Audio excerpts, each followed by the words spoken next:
அவர்களை பேசுவதற்கு அழைக்கின்றேன். முகம் தெரியக்கூடாது அப்படிங்கிறதுக்காக இல்ல, எங்கேயாவது திமுக குண்டர்கள் ஓரமா உட்கார்ந்து இவங்க நம்மளை பேசுறாங்களே கல்ல விட்டு அடிப்போம். நேற்று நடந்திருக்குது. நேற்று இதே நாம் தமிழர் கட்சியினுடைய வேட்பாளர் அறிமுக கூட்டத்தில் இதே திருவள்ளூர் நாடாளுமன்ற தொகுதிக்கு உட்பட்ட பகுதிகளில் பேசிக்கிட்டு இருக்கும்போது கூட்டத்தில் நடுவில் இருந்து கல்ல விட்டு எரிஞ்சிருக்கேன்.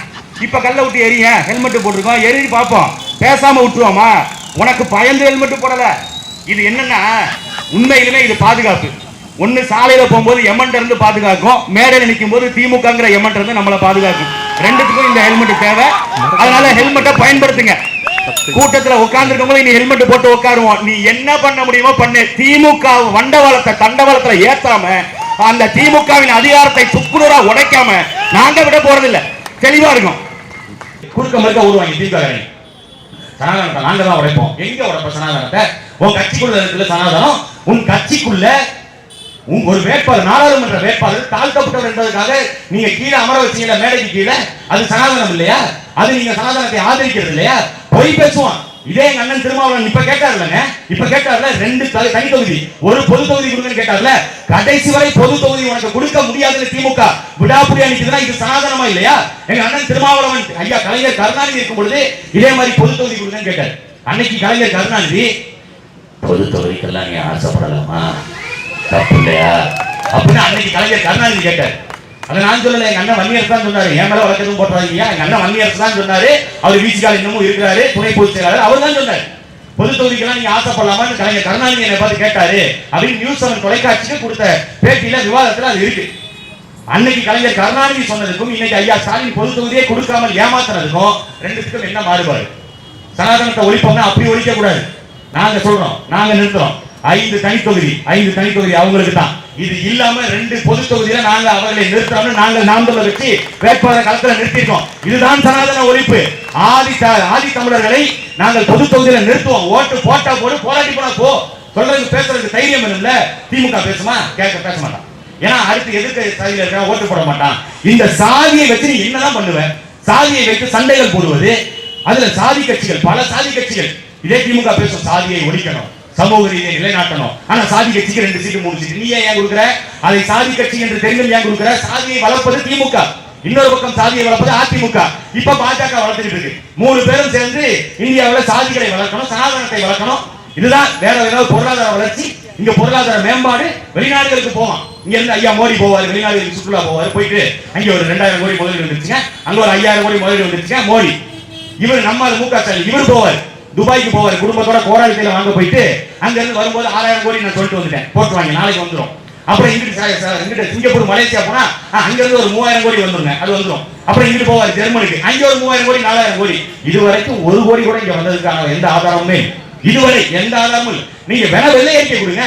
திமுக சொல்றதுல நாங்க பொய்யெல்லாம் பேச மாட்டாங்க. ஒரு வெள்ளை அறிக்கை கொடு. துபாய் போயிட்டு வந்து 1.5 வருஷம் ஆச்சு. துபாய் போனதுல 6000 கோடி முதலீடு கையெழுத்து போட்டதுல அங்க இருந்து லூலு மாலு எவ்வளவு நிர்வாகம் இங்க பணத்துக்கு கொடுத்துருக்காங்க, எவ்வளவு நீங்க வேலைகளை தொடங்கி இருக்கீங்க, எத்தனை பேருக்கு வேலை வாய்ப்பு கிடைச்சது? ஒரு வெள்ளை அறிக்கை, அவ்வளவுதானே. அந்த வெள்ளை அறிக்கை கொடுப்பதற்கு திமுக ஏன் பயம்? கொடுக்க மாட்டாங்க. ஏன்னா அங்க இருந்து காசு வரல. 6000 கோடி என்பது ஏமாத்து. இவங்க குடும்பத்தோட போய் முதலீடு செய்வதற்கு அங்க போயிட்டு ஏமாத்துறது, மக்களை ஏமாத்துறது, திசை திருப்புறது. முதலீடுகள் வந்துடும். முதலீடுகள் வந்தால் இங்க எப்படி வளர்ச்சி வரும்? நாங்கள் தான் கேட்கிறோம்ல, நிலமும் வளமும் சார்ந்த தொழிற்சாலைகளை இங்க மேம்படுத்துங்க, உருவாக்குங்க. இங்க சுயதொழில் உருவாக்குவதற்கு திமுகவோ பாஜகவோ காங்கிரஸ் சிறப்பு திட்டம், அதிமுக சிறப்பு திட்டம் என்ன? இதை கேட்கிறோம்ல, இதுக்கு யாராவது பதில் சொல்றானா? இங்க சுயதொழில் உருவாக்குவதற்கு இல்ல, இங்க நிலமும் வளமும் சார்ந்த தொழிற்சாலையை உருவாக்குவதற்கு. அதெல்லாம் இல்ல. போர்டு கம்பெனி தான் இங்க வரணும், வெளியில போனா ஹுண்டாய் கம்பெனி தான் இங்க வரணும், பானாசோனிக் கம்பெனி தான் இங்க வரணும். அங்க இருக்கவங்க இங்க வந்து வேலை வாய்ப்புகளை கொடுக்கணும்னா இந்த மாநிலத்துல, இந்த நாட்டுல முதலமைச்சர் இருக்கு, அமைச்சர் பெருமக்கள் இருக்கு, நாட்டுக்கு பிரதமர் இருக்கு, நாட்டுக்கு இங்க குடியரசுத் தலைவர் இருக்கு, எல்லாம் தனியார் தான் கொடுப்பான். வெளிநாட்டுக்காரன் தான் கொடுப்பானா? வெளிநாட்டுக்காரனை கூப்பிடு, நீ தான் அடிக்கடி வந்துட்டு போவானே.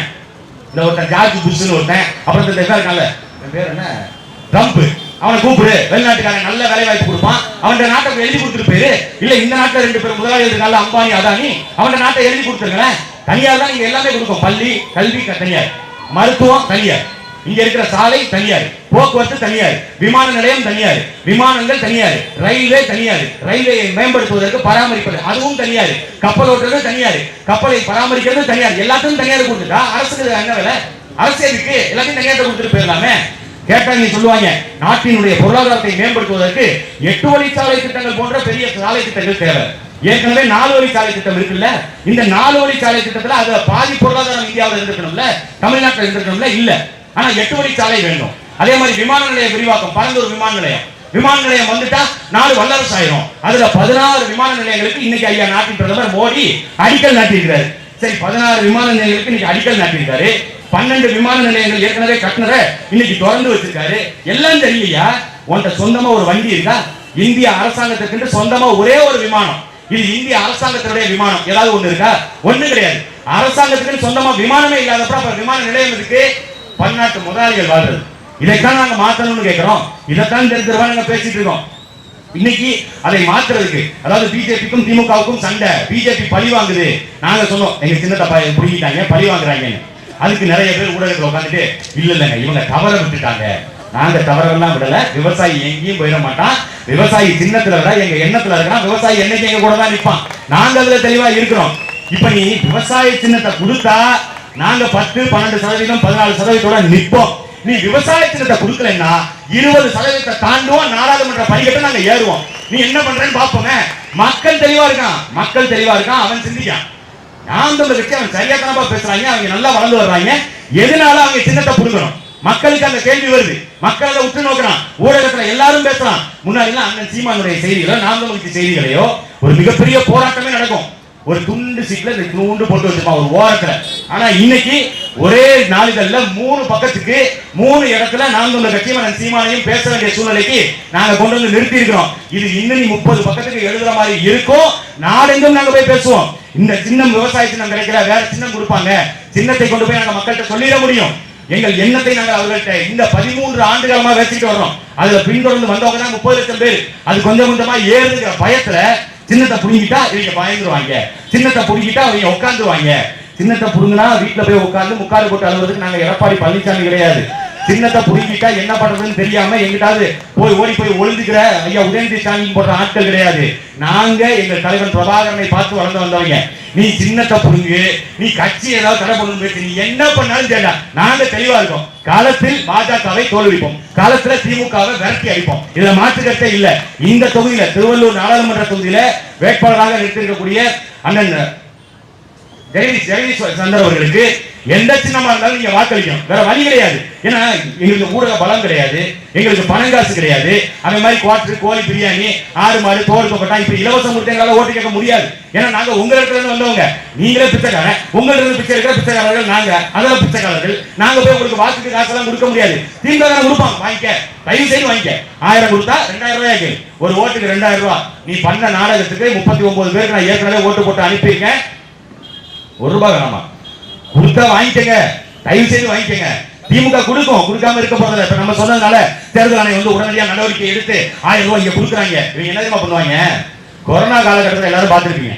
பசங்க எங்கேயாவது கூட்டா சேர்ந்து கேரம் போர்டு விளையாண்டுட்டு இருப்பான், பசங்க எங்கேயாவது கூட்டா சேர்ந்து கபடி விளையாண்டுட்டு இருப்பான். அவர்களை பிடிப்பதற்கு ட்ரோன் கேமரா அனுப்புவான். எங்க காவல்துறை அனுப்பும். ட்ரோன் கேமராவை அனுப்பிவிட்டு எந்த சந்துக்குள்ள எவன் நிற்கிறான் அதை கண்டுபிடித்து அவர்களை கொண்டு போய் காவல் நிலையத்தில் வச்சு மிரட்டி விடுறதுக்கு ட்ரோன் கேமரா பயன்படுத்தப்படும். அது இந்த காவல்துறையால முடியும். ஆனா தேர்தலுக்கு ஓட்டுக்கு பணம் கொடுக்கறவன் எந்த தெருவில் கொடுக்குறான்னு நம்ம சொன்னாலும் ட்ரோன் கேமராவும் போவாது, காவல்துறையும் போவாது, எலெக்ஷன் கமிஷனும் போவாது. எலெக்ஷன் கமிஷன் ஒரு நாடக கம்பெனி, அவ்வளவுதான். அந்த நாடக கம்பெனி இருந்தாலும் ஓரளவுக்கு அங்க எவனாவது ஒருத்தன் நியாயமானவன், ஒருத்தன் உண்மையானவன் இருக்க மாட்டானா அப்படிங்கிற நம்பிக்கையில தான் நாங்க நிக்கிறோம். ரெண்டாவது எங்கள் மக்களை நம்பி நிக்கிறோம். திமுக காசு கொடுத்தா வாங்கிக்கங்க, அதிமுக காசு கொடுத்தா வாங்கிக்கங்க, பாஜக இந்த தடவை கட்டாயம் தேர்தலுக்கு காசு கொடுப்பான், அதையும் வாங்கிக்கங்க. வாங்கிட்டு வழக்கம் போல வீட்டுல 5 ஓட்டு இருக்கு, திமுக 1000 ரூபாய் கொடுத்திருக்கு, அதிமுக 500 ரூபாய் கொடுத்திருக்கு, பாஜக 300 ரூபாய் கொடுத்திருக்கு. சரி, திமுகவுக்கு 3 ஓட்டு, பாஜக அதிமுகவுக்கு 2 ஓட்டு, பாஜகவுக்கு 1 ஓட்டு. அப்படி போடுறாங்க. அப்படி போட்டீங்க, அடுத்த தலைமுறை பிள்ளைகள் இங்க வாழ முடியாது. ஏற்கனவே எல்லாம் பறி போயிடுச்சு. ஆத்துமணல் பறி போயிடுச்சு, நம்மளுடைய மலைவளங்கள் பறி போயிட்டு இருக்கு. கன்னியாகுமரியில தொடங்கி மேற்கு தொடர்ச்சி மலையை கொஞ்சம் கொஞ்சமா உடச்சிட்டு வர்றான். இந்த நாட்டினுடைய கனிமவள பாதுகாப்புத்துறை அமைச்சர்கிட்ட பல தடவை கோரிக்கை வச்சிட்டோம். துரைமுருகன் காட்பாடியை சேர்ந்தவர். அவர் இப்போவோ அப்போவோ எப்போ வேணாலும் போறாங்கிற சிச்சுவேஷன்ல இருக்கிறாரு. போற போக்குல ஒரு நல்லது செஞ்சுட்டு போ, மலையை உடைக்கிறதுக்கு ஒரு தடையை போட்டு போன்னு கேட்கிறோம். செய்ய மாட்டேங்கிறாரு. கேட்டால் நாடு முழுக்க கொண்டு போறதுக்கு எந்த தடையும் இல்லைங்கிறாரு. நாடு முழுக்க எந்த தடையுமே இல்லைன்னா திமுக காரங்க போய் கேரளாவில் ஒரு மலையை உடைச்சு எடுத்துட்டு வந்துட முடியுமா? முடியாது. அவன் நேந்திர மரத்தை ஏற்றி அனுப்பி விட்டுருவான். இது எல்லாருக்கும் தெரியும். ஆனாலும் இவர்கள் செய்ய மாட்டாங்க. அந்த கனிம வளம் ஒரு பக்கம் கொள்ளை போயிட்டு இருக்கு. ஆற்று மணலை இன்னமும் திருடுறான். ஈடி ரைடு 3 தடவை வந்துட்டான். ஆனாலும் ஆற்று மணல் இன்னைக்கு திருடு போயிட்டு இருக்கு.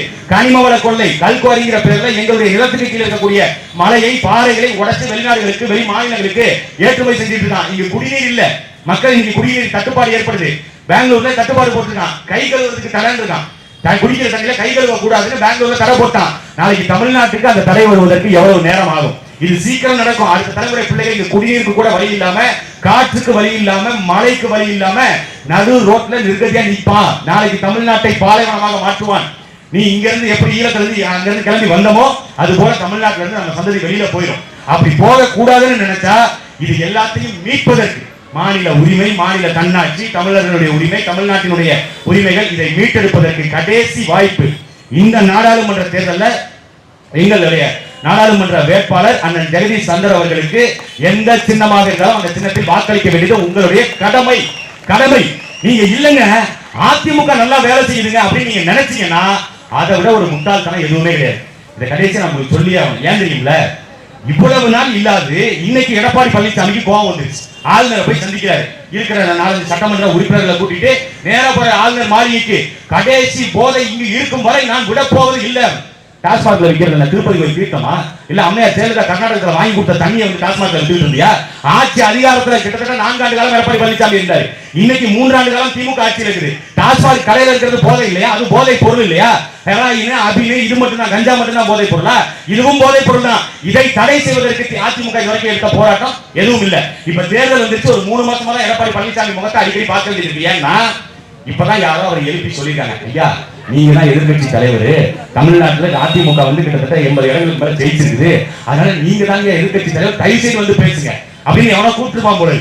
அதனால எடப்பாடி பழனிசாமி வந்து நீங்க பேசிட்டு இருக்காரு. இல்லன்னா எடப்பாடி பழனிசாமி இது குறித்து நாட்டு மக்கள் பிரச்சனை குறித்து ஏதாவது பேசியிருக்காரா? எதுவும் பேச மாட்டார். அவருக்கு பிரச்சனை ஓபிஎஸ் வந்து கட்சியை காப்பாற்றுறது, இந்த பக்கம் கொடநாடு கொலை வழக்கு வந்து தப்பிக்கிறது, இந்த மாதிரி வழக்குகள், இந்த மாதிரி பிரச்சனைகள் தான் அவருக்கு முதன்மையான பிரச்சனை. ஆனா எங்களுக்கு அது இல்ல.